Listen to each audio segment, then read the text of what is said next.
What's going on, everybody? This is Brian from sneakervoz.com. And today, this isn't so much of a comparison, but more of a discussion, kind of basing off the video I did the other day on the Air Jordan 11 Space Jam and the Velvet. It kind of came up with the idea, something to interact with you guys with and more talk about. And today's topic, I guess, we'll talk about the Air Jordan 3. So, a lot of people have been complaining about the threes, not just because of quality issues, but the actual releases. Now, a lot of people complain about the threes, the price, and the materials. And then we have people like myself that complain because Jordan Brand's releasing stuff like this. Now, I know some of you guys like this. There are some, I saw them, and no disrespect to you or anybody else, because we all are entitled to our own opinion and what we like and dislike, but this is going to be kind of more like an open forum and kind of talk about it. So, as you guys probably already know, the Jordan 3 was put in the vault, and they said they weren't going to release it for a while. And I believe that was in 2014 when they said that. So, 2 years later, which is a really short vault to be placing in, we get the Air Jordan 3 return. So, the first one for adults we get is the Cyber Monday. Next one up is the Nike Air Jordan 3 True Blue. So obviously this isn't the Cyber Monday. I don't own the Cyber Monday, otherwise I would have that in the video.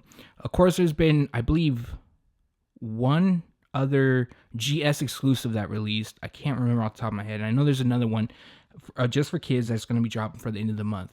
To be honest, every release with the exception of the True Blue 3 has disappointed me. You guys already know these I dislike, like, bad. Like, these are, to me, they're trash. But, again, it's just my opinion. They lack the elephant print, the wool. I just think they're doing too much. Now, the 12 wools, those were actually kind of clean. I'm not going to lie. In person, a lot better than images. And then we have the True Blue 3s. Now, look, $220 for pretty much, that's what you're paying for. Exactly what you're paying for. And the quality, yes, it isn't that great. And I do think that we've seen a lot worse and people didn't complain about it. So with that being said, I'm kind of like, it is what it is. If you like the shoe, then buy it. If you don't have to buy it.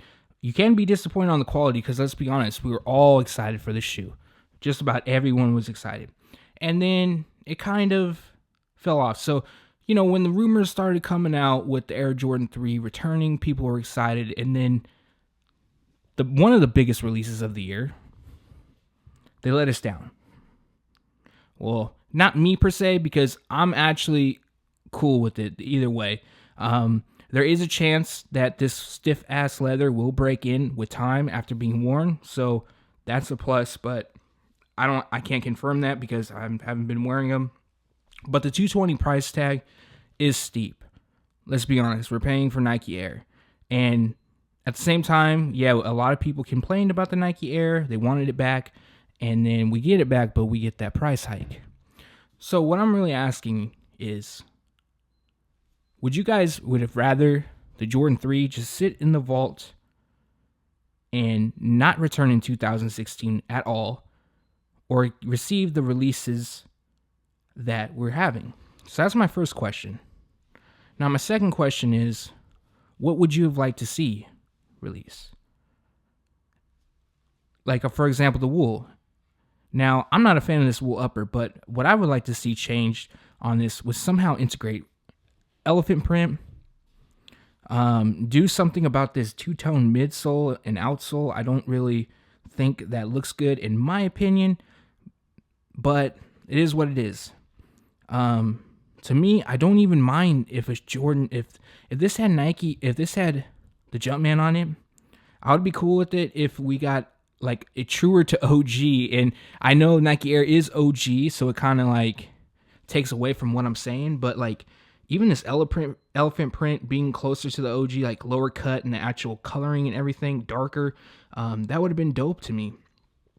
Okay, so we got that. And then the True Blue 3, everyone, they complain about the price, but let's put the price aside because we can't do anything about it unless you're waiting to pick them up on an outlet, which will happen. what would you have changed on them? Would you like to see soft leather?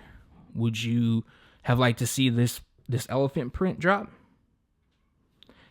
And in 2017, I believe, and what I'm hearing is we're getting an All-Star Edition, or known as Hornets Air Jordan 3 releasing.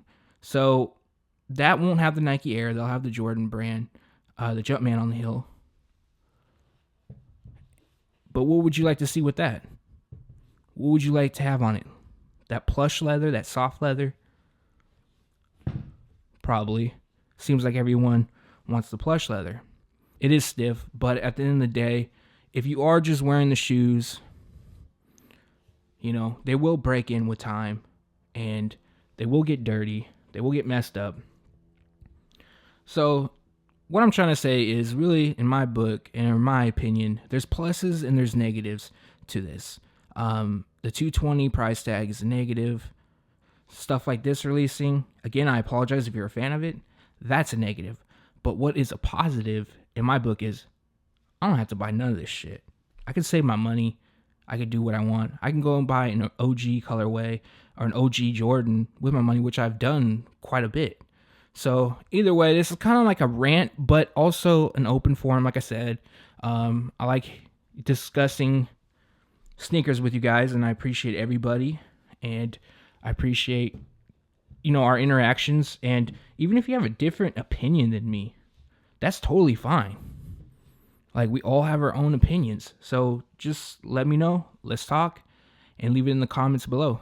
Thanks for watching. Stay tuned to sneakerfiles.com. And if you haven't yet, make sure to subscribe.